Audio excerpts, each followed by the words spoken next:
Hi, Leslie Evans here, EasyLife Hypnosis, EasyLife Retreats. Today I just wanted to share something about my personal story, which is what's brought me to think about doing some retreats. So most of my life I struggled with food intolerances, and that started when I was 6 weeks old and had my immunisation and basically died of immunisation. Mum said to me I was a blue baby. They had to bring me back to life. And then she told me that I was always screaming, I was always hungry. So she used to thicken my bottle of milk with a thing called Benjas, and I actually don't even know what that is, but I'd imagine it'd be something like a bit of a corn flour or something like that, thinking that I was hungry. And as a young child, I would wake in the night and I would cry all the time. And this went basically through most of my life as a teenager as well. I remember waking up with severe stomach pains. And I was thinking that I had this allergy to milk. I just found that when I ate things, I had these stomach pains. And after having my first child, when I was only 22, I developed a really bad irritable bowel syndrome, which is what I thought it was. And I'd go through bouts of vomiting, diarrhea, chronic cramps, fevers.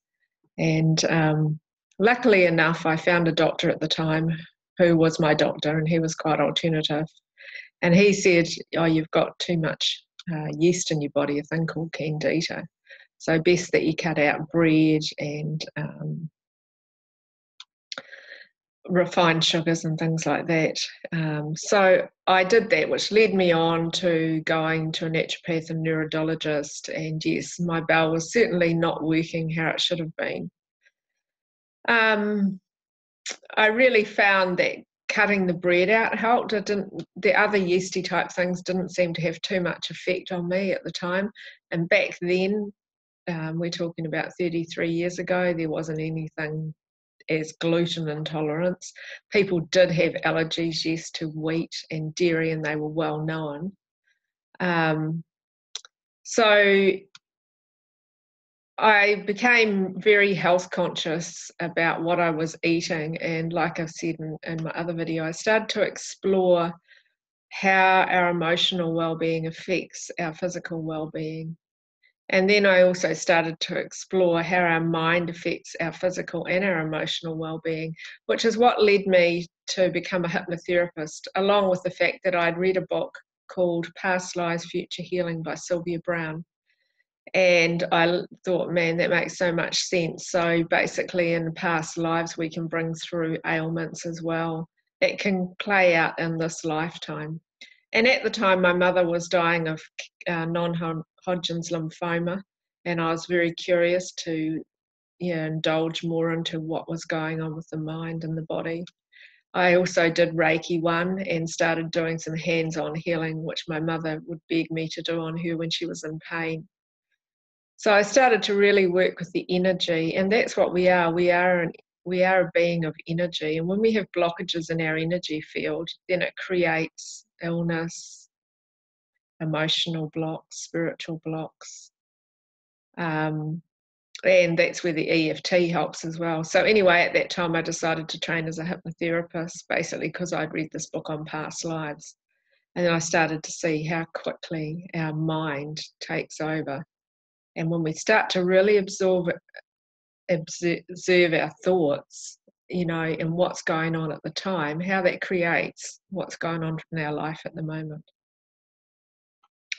So anyway, I still continued to have this problem going on with my digestive system on and off. And 10 or so years ago, it got quite severe, and to the extent that I couldn't even a doctor said to me that I was probably celiac, so I couldn't even put anything with a wheat base, a vitamin E based on my skin, or I would just start to feel like I wanted to vomit. I'd have headaches, sore stomach, couldn't function. My brain would just be totally out of whack and just tired. one of the other symptoms I would get if I ate gluten was I'd be awake in the night like I was just on, like, hyperactive, which is possibly what they talk about with children when, you know, ADHD children, they've found that taking them off gluten and wheat has helped with their ADHD and their autism as well. There's been a lot of research done on that. So pretty much I'd cut everything out of my diet.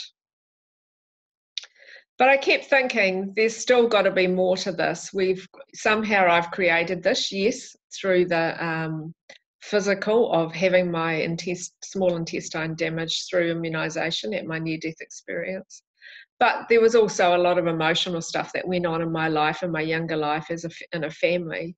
And one of the things was we lived in a home with 9 of us. There was 5 children, my nana and my great uncle, my nana's brother, who had come back from the war with shell shock, so never got married, and my mum and dad.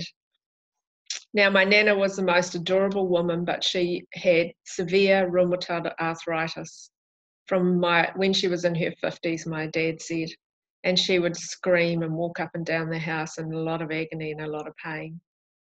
And as a child, we just knew her to be walking on walking sticks. She couldn't bend her legs, couldn't bend her arms, and just sat in a chair that was on a platform by the wood burner of the fire where we were brought up in the middle of the Southern Alps. I absolutely loved and adored my nana. It was where I got my love. Coming from a big family, 4 children under 5, it was very hard for my mother to cope with that, 4 little children. So my nana was there, and you always knew that she was the one that you could sit on her knee and that she'd read you a book, and if you weren't well from school, you'd stay at home and she'd teach you how to bake or teach you how to make things. She was really good like that. So that's where I got my love from. When I was 11 years old, my nana sadly passed away of a blood clot that went to her heart. And anyway, life went on, and I'm not going to go into too much detail about that, but my mother never had a great relationship with my nana, who was my father's mother. And so when she passed away, it was just like, oh, well, she's gone, with no consideration for how us as children may have felt. So for me, it was a really big shift in my life. Here I was 11 years old, and I'd lost that one significant person in my life. So last year, I decided to go travelling. All my children have left home. I have 2 grandchildren, and it was time for me. So I decided for the first time in 35 years to sell up my house and my car and pack my bags and go travelling overseas.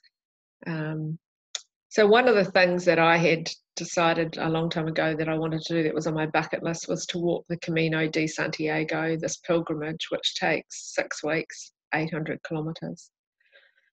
I just knew that I wanted to do it. I didn't know why I wanted to do it. But what it's done is it brought me to where I am today. On that journey, I unravelled a lot of emotional stuff inside of me while I was walking on my own for maybe 30 kilometres a day and going inside myself. I realised that still I had this deep sadness for the loss of my nana, and that I had taken on a lot of her stuff. And it was so fascinating because walking through the wheat fields in Spain, my body ached from foot to toe, like a sensitivity to the wheat. Now, remembering that for 10 years, I had eaten basically no wheat or gluten. And I was continuing to do that, but I had in my mind that part of this journey was to heal myself of this celiacs, which the doctor might have called it, or gluten intolerance. And so I started to really delve deep into my own being. And like I say, what I discovered was this ancestral stuff that we can bring through as well from our ancestors. And some people will say it's genetic, and that's true. Sometimes we can bring genetical stuff. But I also think on some level of consciousness, we bring through different patterns from our ancestors as well. And a lot of the time we're unconscious about it. It's in our subconscious. It's being brought down yet through our DNA. And we don't even know that we're playing it out. And celiacs is said to have, a lot of the time they say, if you've got any Irish blood in you and you've had any damage to your small intestine, then often you will become a celiac. And my nana was from Irish blood. And obviously back in the day, they ate a lot of white bread and stuff like that. So possibly her rheumatoid arthritis was created through a sensitivity to or an allergy to wheat and gluten. So anyway, what I want to really share with you is I really did a lot of work on myself, and I discovered that deep down inside of all of us, there's always still one core issue that we bring through. And that core issue is what can create us to be ill. And you know, do you ever have these times where you think, I've just tried absolutely everything and I've still got this problem going on? And or you might have a feeling inside of you, like deep down, that something's still not 100%. And I had that, and I lived on my own for a long time, but there was always, I was happy with my own company, but often there was this deep feeling of something was missing or some sort of sadness was in there. Spending this time with myself, and you know, I met people along the way and I did lots of clearing and healing and stuff along the way. I discovered, yes, deep inside of me was this deep sadness that I'd taken on as a child. And being a very sensitive empath, I'd taken on a lot of energy from my family. So I decided through different methods along the way to let go of this and leave it behind on the Camino. After being in Spain, I flew to London and then I flew to Italy. Well, Italy's a place of pastries, as you know, pasta. And I thought, you know, I feel quite different in myself. I feel so content and so complete in myself that I wonder if I've overcome this or not. So I decided with my friend that I was going to try eating just a little tiny bit, just a small bit of a croissant with a coffee one morning. Nothing happened. So the next day I decided to eat a little bit more of that and see what happened. And I was fine. And the next day I decided to eat a whole croissant.